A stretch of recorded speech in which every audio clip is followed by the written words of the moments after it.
है। समाधान के तीन पहलू हैं। एक, कि जनता को ये समझ हो कि भाई आपकी जो समस्या है इसके समाधान के लिए आपको स्वयं से जागरूक होना पड़ेगा, स्वयं से प्रयास करना होगा। ऐसा नहीं हो सकता है कि आपकी समस्या शिक्षा की है और वोट आप पुलवामा के आधार पर देंगे और सोचेंगे कि शिक्षा सुधर जाए। तो पहला जो इसका मेन मूल सुधारने का ये है कि लोग समझें और अपनी समस्याओं और अपने बच्चों के भविष्य से जुड़ी हुई मुद्दों पर वोट करें, जनप्रतिनिधियों का चुनाव करें। समस्या का पहला समाधान ये है। दूसरा, लोगों का ऐसा मानना है कि भाई हमारे पास विकल्प अच्छा नहीं है। तो अगर जनता ये समझ भी जाए तो उनके सामने सही लोगों का विकल्प होना चाहिए। तो दूसरा समाधान जो हम लोग बता रहे हैं कि आप समाज से सही लोगों को ढूंढ कर निकालें, ताकि विकल्प के अभाव में आपको गलत आदमी को मजबूरी में या बंधुआ मजदूर बनकर किसी को वोट न देना पड़े। और तीसरा, लोग तैयार हो जाएं, उनके सामने अच्छे लोगों का विकल्प हो और वो उनको चुन भी दें। तो भी ये जरूरी है कि उस चुने हुए जनप्रतिनिधियों के पास बिहार के विकास के लिए जमीनी धरातल को समझकर बनाई गई सोची समझी एक योजना हो। तो यही काम हम लोग कर रहे हैं। घर घर जाकर, गांव गांव जाकर जनता को ये बता रहे हैं कि आप जाति, धर्म, भारत, पाकिस्तान, पुलवामा, हिंदू, मुसलमान, 5 किलो अनाज, नाली गली को छोड़कर अपने भविष्य, अपने बच्चों के भविष्य के लिए जो जरूरी है, शिक्षा, स्वास्थ्य, रोजगार, इन विषयों पर वोट करें। दूसरा, पदयात्रा के जरिए गांव, समाज, देहात, कस्बे से उन सारे ऐसे लोगों को ढूंढकर चिन्हित करके निकालने का प्रयास कर रहे हैं जो कि शायद मिलकर एक नया विकल्प बना सकें, समाज को बेहतर विकल्प दे सकें। और तीसरा जो पदयात्रा में हम लोग कर रहे हैं कि बिहार का और बिहार के हर पंचायत का वहां की स्थिति को समझकर, वहां की समस्याओं को देखकर, वहां के लोगों की सलाह से आने वाले 10 वर्षों में उस पंचायत का विकास कैसे हो, उस पंचायत में शिक्षा व्यवस्था को कैसे सुधारा जाए, उस पंचायत में खेती किसानी करने वाले लोगों की आमदनी कैसे बढ़ाई जाए, उस पंचायत में 500 से 1000 नए रोजगार के अवसर कैसे पैदा किए जाए, इस योजना को बनाया जाए। पूरी पदयात्रा का उद्देश्य यही है, यही काम कर रहे हैं।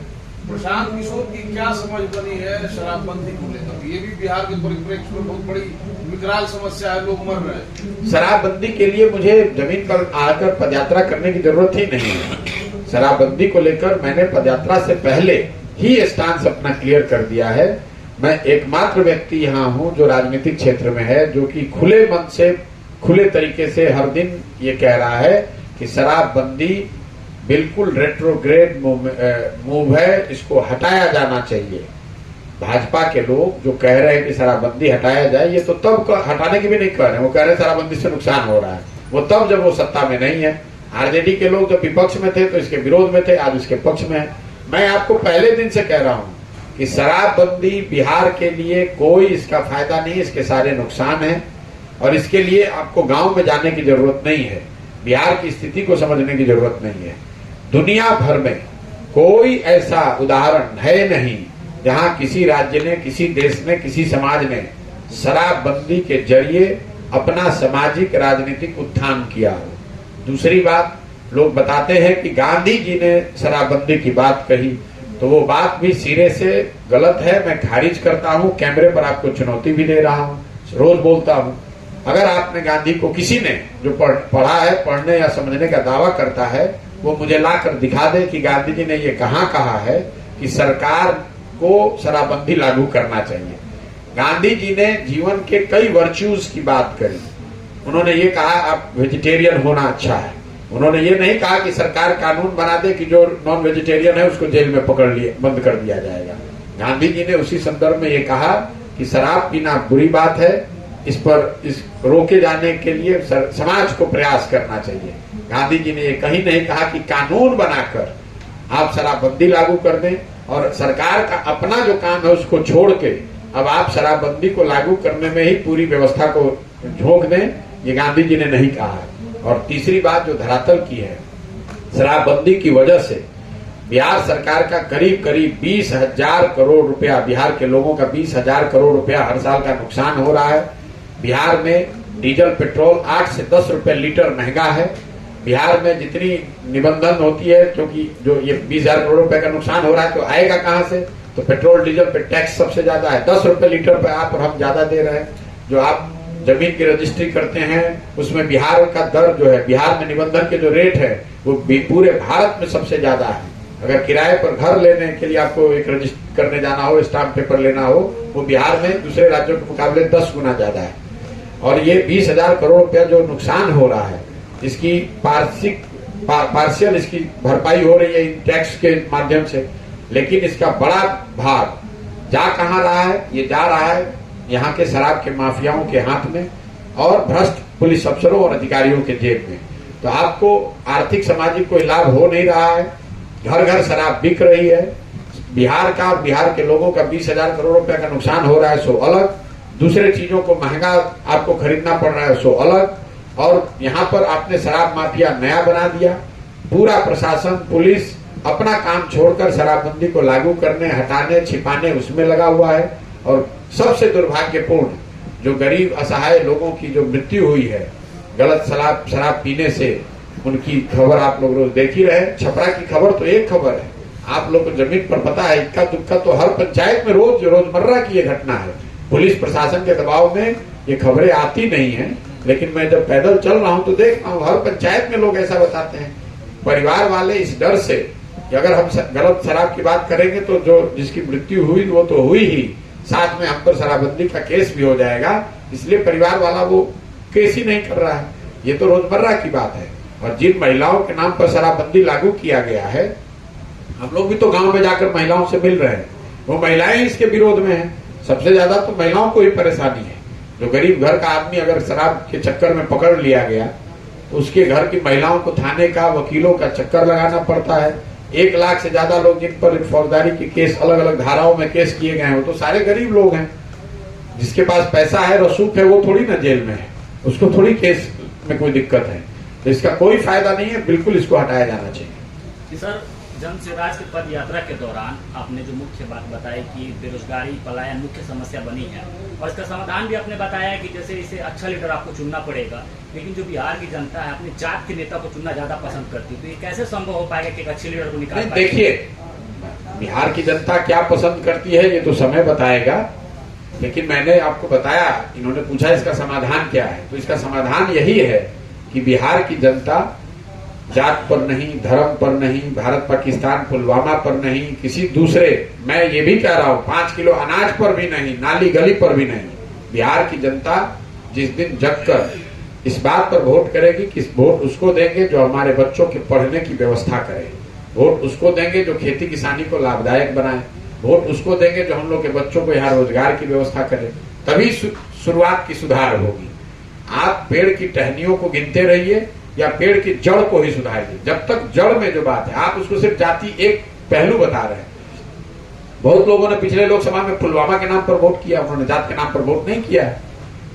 उसका सीधा आपके बच्चों से या आपकी जिंदगी से, आपकी समस्याओं से कोई सरोकार नहीं है। तो मैं यही तो पूरा अभियान है कि आप जिन विषयों पर वोट कर रहे हैं, ये देखिए कि क्या आपका और आपके बच्चों के जीवन का, आपकी समस्याओं का उससे सरोकार कोई है भी कि नहीं है।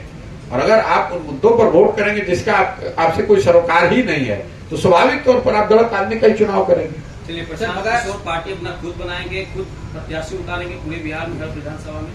भाई, प्रशांत किशोर कोई पार्टी बना ही नहीं रहे। जन स्वराज अभियान चल रहा है, मैं इसका नेता हूं नहीं, मैं इसका सूत्रधार हूं।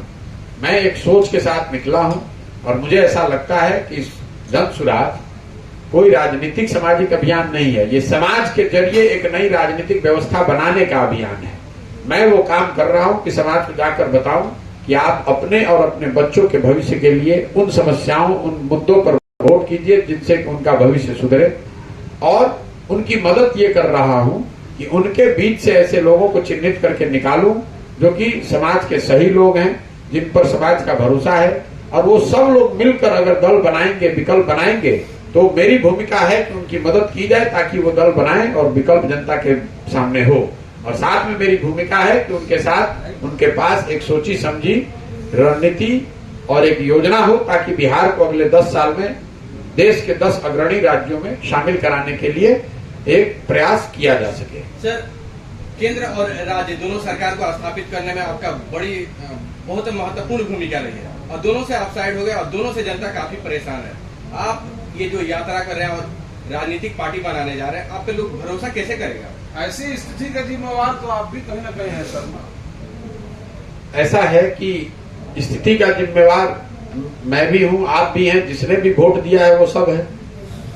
आपने भी तो वोट दिया होगा किसी को, तो अगर किसी को वोट देने मात्र से या किसी की मदद कर देने से, मान लीजिए कि आपने अकेले 1 वोट दिया, किसी ने 10 वोट दिलवाया, आप मुझे ये कह सकते हैं कि मेरे प्रयास से किसी को 1 लाख वोट मिला होगा। यही तो बात है।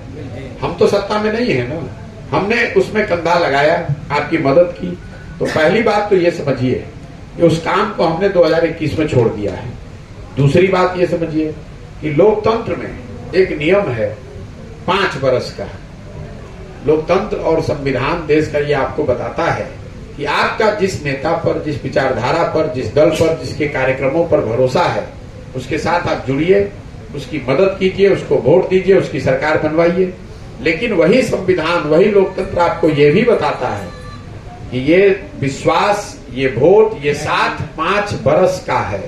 अगर 5 वर्ष में वो दल, वो नेता, वो कार्यक्रम आपके आशा के अनुसार नहीं हुए, तो वही लोकतंत्र और संविधान आपको बताता है कि नागरिक होने के नाते आपकी जवाबदेही है, जिम्मेवारी है कि जितनी मजबूती से आपने उनकी मदद की है, उतनी ही मजबूती से आप उसका विरोध भी कीजिए। अगर ऐसा नहीं होता तो 5 वर्ष की जरूरत ही क्या थी? हजारों करोड़ रुपए खर्च करके इलेक्शन कराने की जरूरत क्या थी?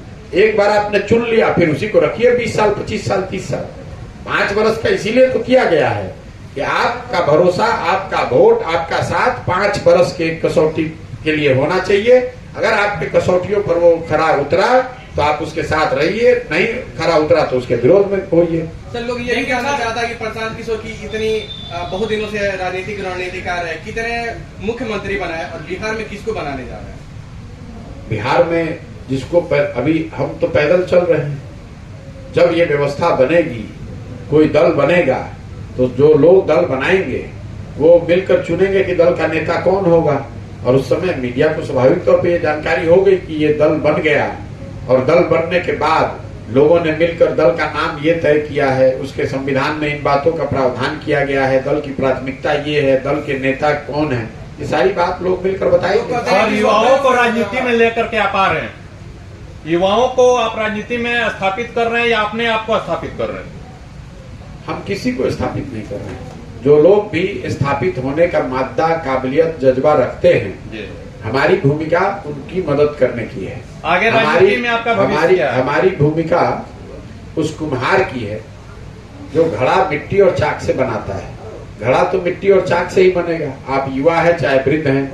हमारी भूमिका ये है कि अगर मिट्टी सही है, चाक ठीक है, तो मैं हाथ से थोड़ा सा सहारा दूं ताकि उस मिट्टी और चाक से घड़ा बन जाए। मतलब इसका अर्थ यही निकाल लें कि जिस तरह आप पहले सरकार को सरकार बनाने में मदद कर रहे थे, इसी तरह नए युवकों को लाकर राजनीति में आप सरकार बनाने में मदद करेंगे। मैं बिहार में नई व्यवस्था बनाने आया हूँ। सरकार बनाने, सरकार में जाना अगर होता तो कौन हमें रोक रहा है सरकार में आज शामिल होने से? कोई एक छोटा सा क्वेश्चन सर, एक छोटा सा क्वेश्चन सर, जिम्मेवारी और दायित्व, ये एक बहुत बड़ा मुद्दा है इस देश में कि युवाओं को या हर व्यक्ति को और राजनेताओं की एक जिम्मेवारी और दायित्व निर्धारण होना चाहिए। अगर जन स्वराज पार्टी के युवा राजनीति में आते हैं, सदन में जाते हैं, तो क्या ये जिम्मेवारी और दायित्व निर्धारण होगा? मेरे भाई, पहली बात तो दल बनने दीजिए, और दायित्व का जो निर्वहन की बात है, इसकी जवाबदेही सीधी जनता पर है। दल अपने स्तर से, नेता अपने स्तर से काम करता है या करने का दावा करता है, वो कर पा रहा है कि नहीं, ये जांचने, परखने और उसका मूल्यांकन करके नंबर देने का अधिकार इस देश के संविधान ने देश की जनता को दिया है। इसीलिए हर 5 वर्ष पर चुनाव होता है, ताकि आप मूल्यांकन करके ये बता सके कि जिन दायित्वों के निर्वहन के लिए आपने लोगों को चुना था, उस दायित्व का निर्वहन उन लोगों ने किया कि नहीं किया। सर, आपने विकास की बहुत सारी बातें की, लेकिन कहीं ना कहीं इसमें बिहार को मतलब एक प्रशासनिक और अब जिस तरह से आपराधिक माहौल बना हुआ है, और कोई भी सरकार हो, या राजद हो या महागठबंधन हो चाहे एनडीए की सरकार हो, हमेशा कुछ न कुछ ज्यादा ही मतलब अपराध बढ़ा है। लेकिन इस टाइम कुछ ज्यादा ही अपराध, लेकिन अपराध पर लेकर आप कभी भी कोई क्लियर बात नहीं करते। अपराध को लेकर इसलिए नहीं बोलते हैं कि मैं जनरली उन्हीं बातों पर चर्चा करता हूं जिसकी मुझे बिल्कुल समझ है। मेरा वो स्वभाव नहीं है कि मैं उन बातों की चर्चा करूं जो मैं फर्स्ट हैंड देख नहीं रहा हूं। मैं जब रोड पे चल रहा हूं तो मुझे अपराध सामने अगर दिखेगा तो उस पर बोलूंगा। मुझे सड़क नहीं टूटी हुई दिख रही तो सड़क पर बोल रहा हूं। मैं कहा सुनी बात पर जो अपराध को लेकर घटनाएं रोज बताई जा रही हैं, मीडिया में आ रही हैं, वो तो चर्चा में है। मैं उसमें नया क्या बता दूंगा? नया आपको ये बता रहा हूं कि भाई 5 किलो अनाज के बजाय 4 किलो मिल रहा है, और वो 4 किलो इसलिए मिल रहा है कि उसमें 40 रुपए प्रति क्विंटल पैसा काटा जा रहा है। उसको रिकॉर्ड पर कह रहा हूं। कहाँ गोली चल रही है, कहाँ थाना लूटा जा रहा है, तो आप खुद आपको पहले ही से पता है। मैं उसमें नया क्या बता दूंगा? मैं तो आप ही की खबर को दोबारा आपको बताऊंगा, इसलिए नहीं बात कर रहे हैं। और अपराध की स्थिति, लॉ एंड ऑर्डर की स्थिति बिहार में खराब रही है, ये तो कोई बात छुपी हुई है नहीं, सबको पता है। एक बात बता दीजिए, लोग जिस तरह से आपने देखा होगा मैंने स्वास्थ्य व्यवस्था पर कुछ नहीं बोला। क्यों नहीं बोला? इसलिए नहीं बोला कि कोई व्यवस्था हो तो बताएं कि वो अच्छी है या खराब है। जिन गांवों से, जिन पंचायतों से मैं पैदल चल के जा रहा हूं, वहां सब सेंटर या पीएचसी जो होना चाहिए, प्राथमिक हेल्थ सेंटर या सब सेंटर, रेफरल हॉस्पिटल कोई है ही नहीं। तो मैं क्या बोलूं? जिले और अनुमंडल अस्पताल में मैं गया नहीं हूं, तो मैं उस पर टिप्पणी करना नहीं चाहता हूं। जो मैंने अपनी आंख से देखा वो आपको पदयात्रा में और सामान्य राजनीतिक टिप्पणी में ये फर्क है। पदयात्रा में मैं आपको वो बता रहा हूं, और मुझे लगता है कि आप ये पूछने आए हैं कि मैं जब चल रहा हूं तो मैं क्या देख रहा हूं। अब मैं अस्पताल देख ही नहीं रहा हूं, कोई व्यवस्था है ही नहीं, तो उसको क्या बोलूं कि अच्छा है कि खराब है? चलिए सर, पंचायती स्तर पर हर गांव में आप जा रहे हैं और गांव का भ्रमण कर रहे हैं। इस जर्गे में आपने जो कुछ भी देखा उसको सुधारने के लिए आप और आपके तमाम साथी क्या प्रयास कर रहे हैं? किस तरह की योजनाएं बना रहे हैं? भाई ये जो बना रहे हैं आपके सामने बता रहे हैं। अगर दिन में 15 घंटे 16 घंटे गांव की स्थिति को समझकर वहां का रास्ता निकालना ये प्रयास नहीं है, और खाली बैठकर बड़े बड़े भाषण देना प्रयास है, तो आप पर छोड़ रहा हूँ, आपके दर्शकों पर छोड़ रहा हूँ कि कौन सा प्रयास को लोग सही। एक बात बता दीजिए, आप हमेशा नेताओं के साथ मिलकर सरकार बना रहे हैं या उसमें अपने हिस्सा योगदान देते रहे, लोग आप पे कैसे भरोसा करेंगे कि आप दल बनाने के लिए आए हैं कि किसी राजनीतिक पार्टी से डील करके आए हैं? आप हमारी बात सुन ही नहीं रहे, आप ही के सामने नहीं। मैं हर गांव में रोज ये कहता हूं कि आपको हम पर भरोसा करना ही क्यों है भैया? हम आपके नेता तो है नहीं, आपसे वोट मांग नहीं रहे हैं, पैसा आपसे ले नहीं रहे हैं, अपना नाम का झंडा लेकर घूमने के लिए कह नहीं रहे, तो भरोसा करके क्या करना है आपको? हम कहाँ आपको कह रहे हैं कि भरोसा आप हम पर कीजिए? हम आपको ये कह रहे हैं कि आप खुद पर भरोसा कीजिए कि अगर आपको अपनी समस्या सुधारनी है तो आपको खड़ा होना पड़ेगा, अपने लिए प्रयास करना पड़ेगा। इसमें हम पर भरोसा करने के लिए हम पर भरोसा करने की बात तब होती ना जब हम कहते कि हम पर भरोसा कीजिए, हमको वोट दीजिए, हम आएंगे तो सुधार देंगे। हम तो उल्टी बात कर रहे हैं कि हम पर भरोसा करके अगर आप वोट दीजिएगा तब भी कुछ नहीं होगा। आपको उठना पड़ेगा, अपने लिए खड़ा होना पड़ेगा। आप पहले देखिए तो कि क्या कर रहे हैं। जब आप उसको देख ही नहीं रहे, अपना क्वेश्चन लिख कर आए हैं, अब वही पूछिएगा। अगर पदयात्रा में हमने आपको कहा कि जो हम देख रहे हैं वो बता रहे हैं, तो जो पदयात्रा में मैं बोल रहा हूँ उसको पहले सुनिए, तो उस पर न सवाल पूछिएगा। चलिए सर, पद यात्रा के माध्यम से सिवान वासियों को क्या समझाते हैं? सर एक सवाल मेरा है कि बहुत सारे लोग हैं, हम लोग गांव देहात के रहने वाले हैं, तो बहुत लोग कहता है कि दूसरा के बना उतर रहे मुख्यमंत्री, अब अपने बने के चक्कर में लागल बड़ा प्रशांत किशोर, इस पर आपका क्या कहना है? अभी भी लोग कह रहा है। ठीक तो बात है, क्या दिक्कत है? लोगों को कहने दीजिए। आप मुख्यमंत्री बनने के लिए तैयार हैं? अरे मेरे भाई, उन्हें क्या कहिए? अरे मेरे भाई, जितने लोग ये कहने वाले हैं उससे बहुत बड़ी संख्या में लोग ये कहने वाले हैं कि अगर हमको सरकार बनाने की बात हो तो आज जो सरकार आप चुन लीजिए उसमें कहिए हम कल उसमें शामिल हो जाते हैं। उसके लिए पदयात्रा करने की क्या जरूरत है?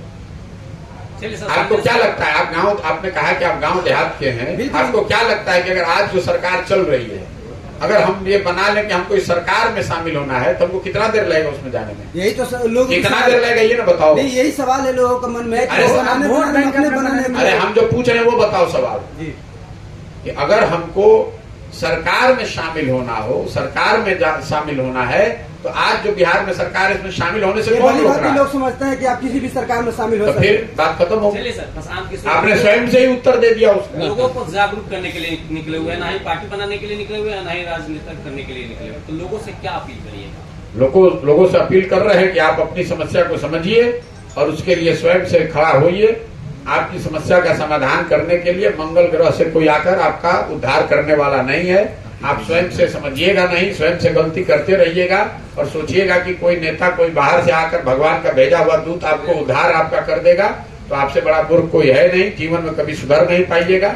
अगर बिहार को सुधरना है तो बिहार के लोगों को मिलकर ही प्रयास करना पड़ेगा। बहुत बहुत धन्यवाद।